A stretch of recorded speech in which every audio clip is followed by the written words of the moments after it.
कहानी शुरू होती है चंबल के एक गांव से, जहां पर हम मनोज नाम के एक लड़के को देखते हैं जो कि चीटिंग के लिए चिट्स बना रहा होता है, क्योंकि कल से उसके 12वीं के एग्ज़ाम शुरू होने वाले हैं।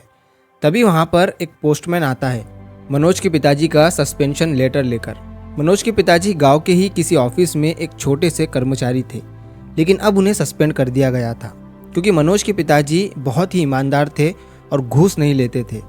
लेकिन उनके सीनियर ज़बरदस्ती उन्हें किसी फाइल पर साइन करने के लिए कह रहे थे, लेकिन मनोज के पिताजी साइन करने के बावजूद उल्टा उस ऑफिसर को चप्पल से मार कर आ जाते हैं, इसीलिए उन्हें सस्पेंड कर दिया गया था। अब रात में जब सारा परिवार खाना खा रहा होता है तो मनोज के पिताजी सभी से कहते हैं कि मैं ऐसे चुप नहीं बैठने वाला हूँ और मैं कोर्ट में जाकर केस करूँगा। तभी मनोज की माँ उसके पिता से कहती है कि आपकी ईमानदारी एक दिन हमें भूखा मार देंगी। अब अगले दिन मनोज अपनी स्कूल में एग्ज़ाम देने के लिए जाता है और बहुत सारी चीटिंग्स की चिट्स भी उसके पास होती है, और सिर्फ उसी के पास ही नहीं बल्कि सभी स्टूडेंट के पास चीटिंग के लिए चिट्स होती है।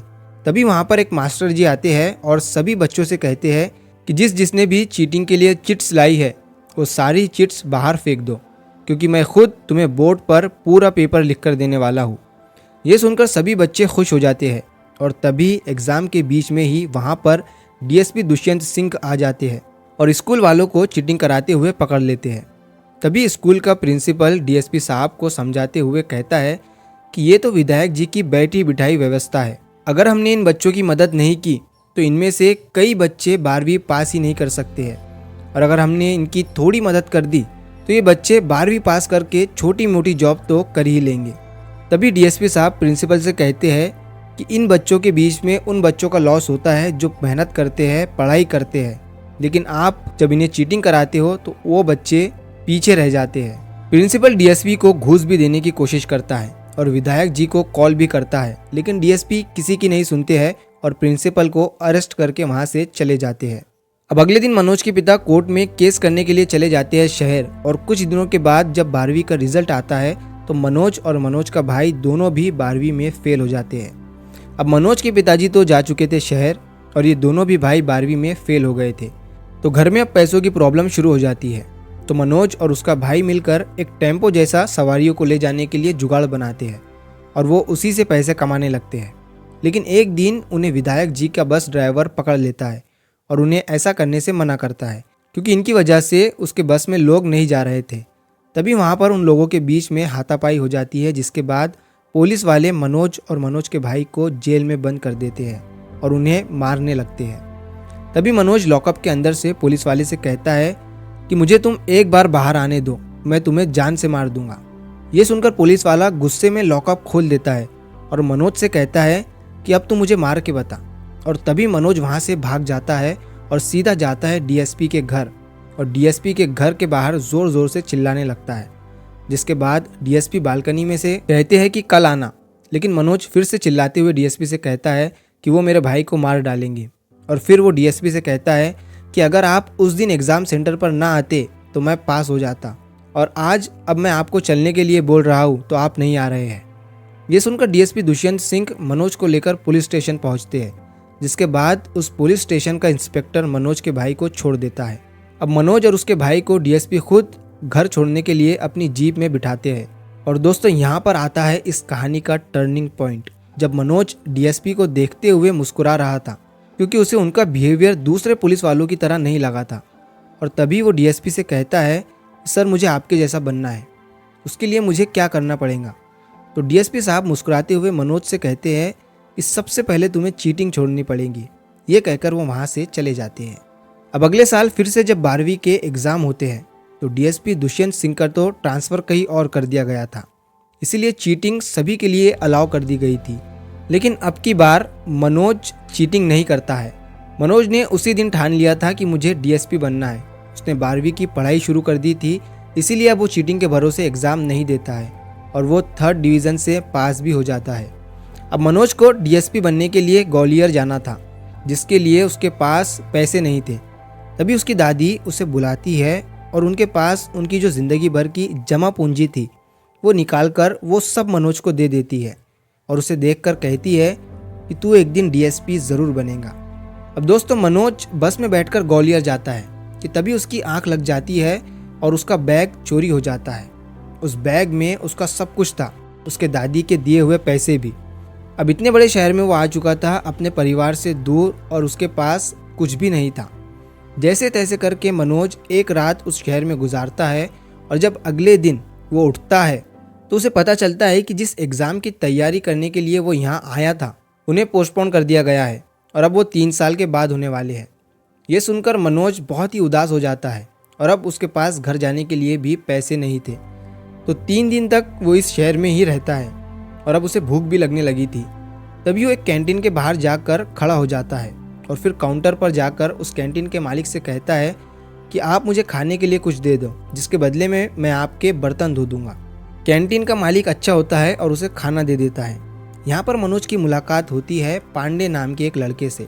पांडे भी इस एग्ज़ाम की तैयारी करने के लिए ग्वालियर आया हुआ था, लेकिन अब वो यूपीएससी की तैयारी करने के लिए दिल्ली जा रहा है। मनोज को यूपीएससी का मतलब भी पता नहीं होता है। तभी वो पांडे से पूछता है कि यूपीएससी क्या होता है। तो पांडे उसे बताता है कि यूपीएससी क्लियर करने के बाद तुम आईपीएस या आईएएस बन सकते हो। तो मनोज पांडे से पूछता है कि क्या यह डीएसपी से भी बड़ा होता है। तो पांडे उसे कहता है कि ये सबसे बड़ा अधिकारी होता है। तब मनोज पांडे से कहता है कि अब तो मुझे भी यूपीएससी के एग्ज़ाम ही देना है, क्योंकि मनोज घर जाने से बेहतर दिल्ली जाने का ही सोचता है, लेकिन उसके पास पैसे नहीं थे। तो वो पांडे से रिक्वेस्ट करता है कि तुम मुझे अपने साथ दिल्ली लेकर चलो। और ऐसे मनोज पहुंच जाता है दिल्ली के मुखर्जी नगर में, जहां पर वो अपने जैसे बहुत सारे स्टूडेंट्स को देखता है। और फिर मनोज और पांडे की मुलाकात एक चाय वाले से होती है, जो उन्हें गौरी भैया के पास ले जाता है। गौरी भैया बहुत से नए स्टूडेंट को यूपीएससी के बारे में बताते हैं और ख़ुद भी एग्ज़ाम देते आ रहे हैं, और ये उनका लास्ट अटेम्प्ट होने वाला है। और सभी को ऐसा लगता है कि गौरी भैया का सिलेक्शन इस बार ज़रूर हो जाएगा। जब मनोज गौरी भैया से मिलता है तो उन्हें अपने बारे में बताता है और कहता है कि मुझे आप यहाँ पर कुछ काम दिला दो, जिस पर मैं यहाँ पर अपना गुजारा कर सकूँ। तो गौरी भैया मनोज से कहते हैं कि जब मैं यहाँ आया था तो मैं झाड़ू पोछे का काम किया करता था, क्या तुम वो कर पाओगे? तो मनोज हाँ कह देता है, और फिर मनोज एक लाइब्रेरी में झाड़ू पोछे का काम करने लगता है। अब यूपीएससी के रिजल्ट का टाइम आ जाता है, जिसमें कि गौरी भैया का सिलेक्शन नहीं होता है, और ये उनका लास्ट अटेम्प्ट था। लेकिन गौरी भैया सभी से कहते हैं कि मेरा सिलेक्शन नहीं हुआ तो क्या हुआ, अगर तुम में से एक का भी सिलेक्शन हो गया तो मैं समझूंगा कि मेरा सिलेक्शन हो गया। इसीलिए वो वहाँ पर एक टी स्टॉल लगाते हैं और वहीं पर न्यू स्टूडेंट को फ्री में ट्यूशन देना शुरू कर देते हैं, और उनके पास ही मनोज भी पढ़ने लगता है। लेकिन पांडे जो था उसने अपना ग्रुप बदल लिया था। उसने जैसे ही देखा कि गौरी भैया का सिलेक्शन नहीं हुआ है और एक इंग्लिश मीडियम वाले बच्चों के ग्रुप में से एक का सिलेक्शन हो गया है, तो वो उनका ग्रुप ज्वाइन कर लेता है। अब प्रीलिम्स के एग्ज़ाम होते हैं और रिजल्ट का दिन आता है, जिसमें कि मनोज का फर्स्ट अटेम्प्ट में प्रीलिम्स क्लियर नहीं होता है और वो उदास हो जाता है। लेकिन गौरी भैया उसे फिर से रिस्टार्ट करने के लिए कहते हैं, और मनोज फिर से जान लगाकर पढ़ाई करने लगता है। और दूसरी तरफ पांडे पढ़ाई छोड़कर बाकी सारी चीज़ें कर रहा था, और जब भी उसके पिता का उसे कॉल आता तो वो उनसे यही कहता कि फर्स्ट अटेम्प्ट में नहीं हो पाया, लेकिन अगले अटेम्प्ट में मैं ज़रूर कर लूँगा। अब मनोज और पांडे दोनों भी सेकेंड अटेम्प्ट के लिए फॉर्म भरते हैं और फिर से प्रीलिम्स के एग्ज़ाम देते हैं।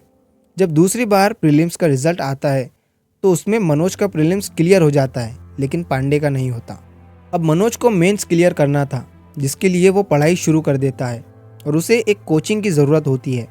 तो मनोज एक कोचिंग ज्वाइन कर लेता है और वहाँ पर उसकी मुलाकात श्रद्धा नाम की लड़की से होती है। श्रद्धा पीसीएस के एग्ज़ाम दे रही थी और धीरे धीरे मनोज और श्रद्धा में दोस्ती हो जाती है। अब एक दिन जब मनोज अपनी लाइब्रेरी में काम कर रहा होता है, तभी वहाँ पर लाइब्रेरी का मालिक आकर मनोज पर चोरी का इल्ज़ाम लगाता है और मनोज से कहता है कि तुमने रद्दी को ज़्यादा पैसों में बेचकर मुझे कम पैसे दिए हैं।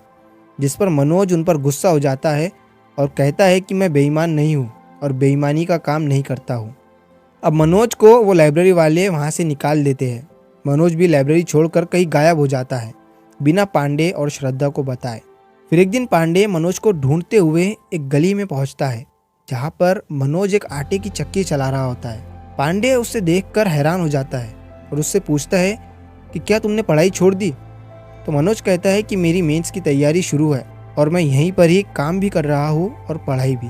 फिर जब मेंस के एग्ज़ाम आते हैं तो मनोज से एक सिल्ली सी मिस्टेक हो जाती है।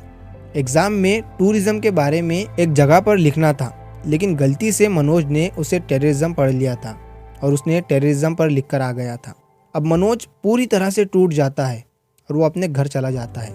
घर जाने के बाद मनोज को पता चलता है कि उसकी दादी मर चुकी है और उसके घर की हालत और भी ज़्यादा ख़राब हो चुकी थी।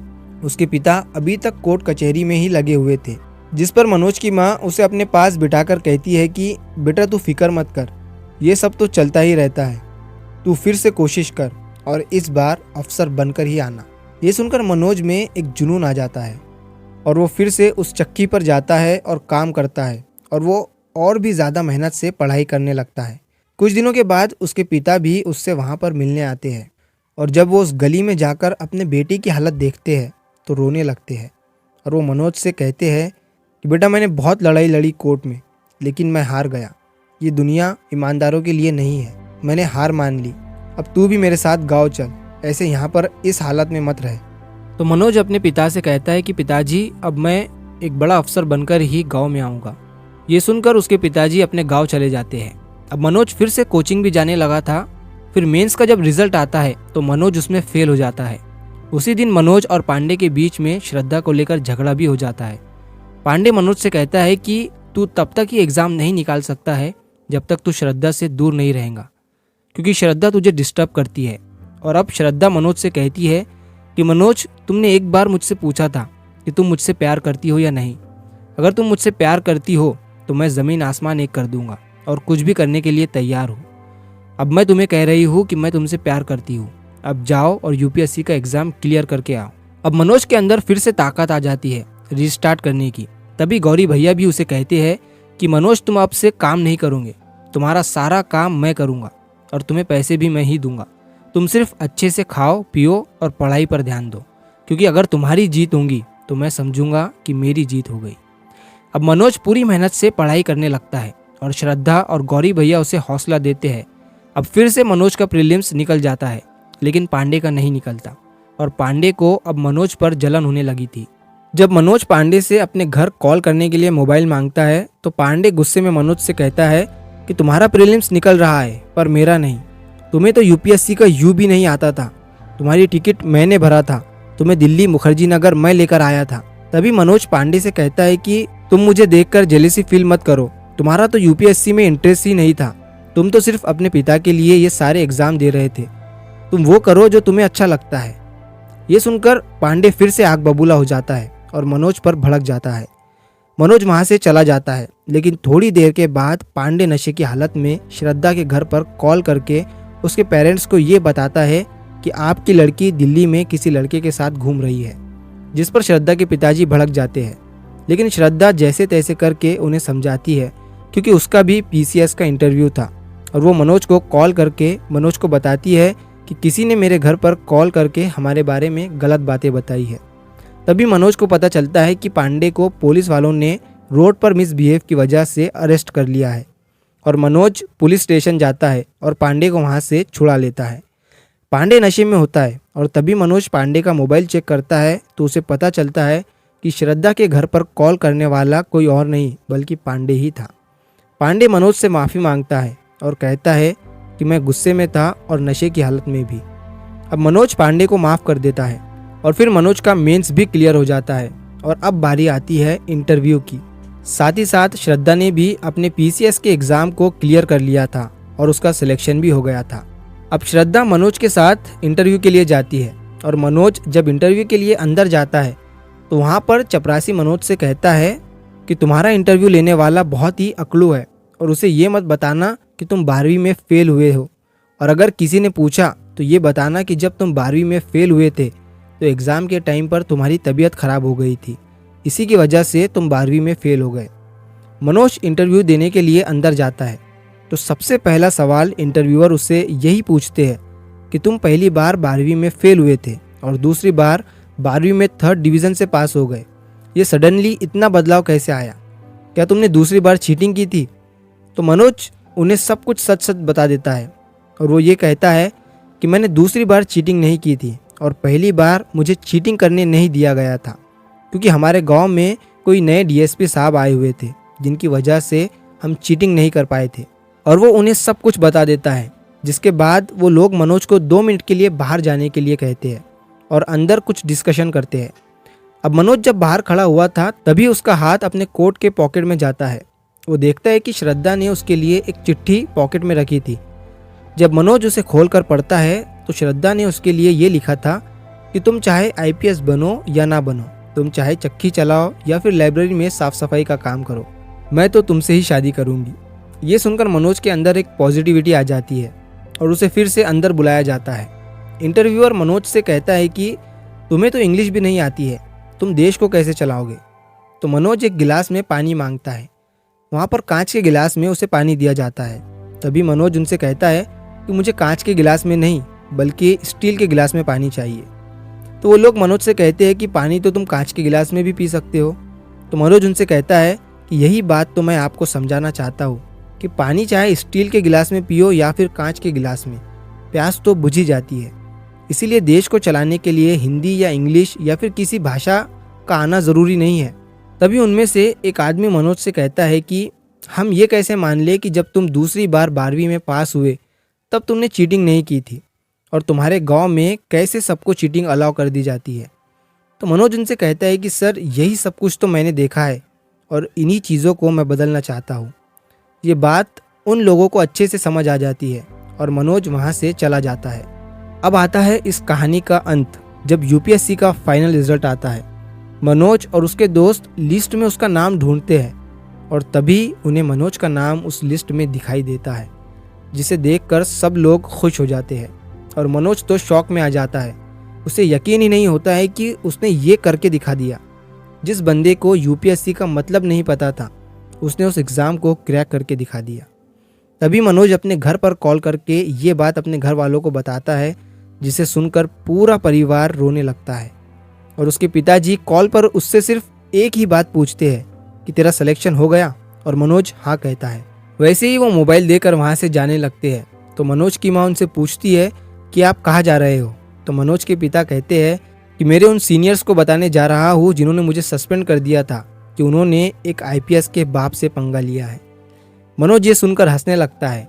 फिर मनोज सबसे पहले वर्दी पहनकर डीएसपी दुष्यंत सिंह के पास जाता है, जहाँ पर दुष्यंत सिंह उसे देखते ही सल्यूट कर देते हैं, क्योंकि मनोज उनसे भी बड़ा ऑफिसर बन चुका था। लेकिन डीएसपी दुष्यंत सिंह ने मनोज को अभी तक पहचाना नहीं था कि ये वही चंबल के किसी गांव का लड़का है जो मुझे बरसों पहले मिला था। अब मनोज उन्हें देखकर सिर्फ एक ही बात कहता है कि पता है सर, आपने एक दिन मुझे ये बात कही थी कि अगर मुझे आपके जैसा बनना है तो मुझे चीटिंग छोड़नी पड़ेगी। मैंने चीटिंग छोड़ दी सर। तभी डीएसपी दुष्यंत सिंह को याद आ जाता है और वो उसे पहचान लेते हैं और वो उसे गले से लगा लेते हैं। अब मनोज अपने घर जाता है और पूरा परिवार खुश हो जाता है। दोस्तों, ये एक रियल स्टोरी है मनोज कुमार शर्मा की, और उनकी लाइफ पर ये मूवी बनाई गई है 12th फेल नाम से, जो कि मुझे बहुत अच्छी लगती है। और मैं बहुत दिनों से सोच रहा था कि उनकी स्टोरी को अपने चैनल पर एक्सप्लेन करूं। अगर आपने मूवी नहीं देखी है तो जाकर ज़रूर देखना। इस कहानी से हमें ये सीख मिलती है कि अगर हमें कोई काम नहीं आता है या फिर किसी चीज़ या फिर किसी काम के बारे में हमें जानकारी नहीं है, लेकिन अगर मेहनत और लगन से उसे करें तो एक दिन हम उसमें भी सफलता ज़रूर हासिल कर सकते हैं। क्योंकि इस कहानी में भी मनोज को यूपीएससी के बारे में कुछ भी नहीं पता था। और सबसे मेन बात इस कहानी से हमें ये सीखने को मिलती है कि जब भी हारा हुआ फील करो तो एक ही मंत्र खुद से बोलो, रीस्टार्ट। तो अगर आप चैनल पर नए हो तो चैनल को सब्सक्राइब करो, और अगर मेरे एक्सप्लेन करने का तरीका पसंद आया है तो वीडियो को लाइक ज़रूर करना। मिलता हूँ मैं अगली बार इसी तरह की कहानी के साथ। तो सब्र करो, शुक्र करो और ज़िंदगी में आगे बढ़ो।